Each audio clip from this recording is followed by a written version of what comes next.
Hello and welcome back to another video. In this problem, we're told that a function is given by a table of values, a graph, a formula, or a verbal description, and we're asked to determine whether it is one-to-one.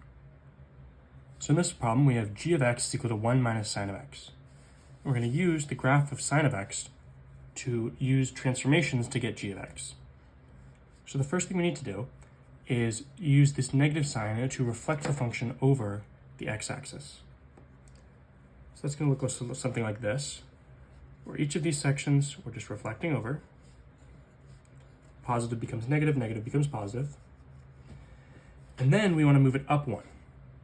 Vertical transformation, shifting up 1. So now it goes from 0 to 2. So it looks a little something like this.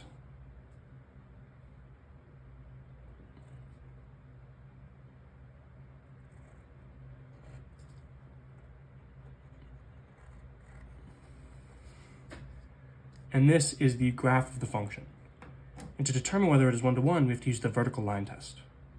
The horizontal line test, which states that any horizontal line drawn through the function, like this one for example, cannot have more than one intersection point. We can see here that there's 2, therefore it is not a one-to-one function.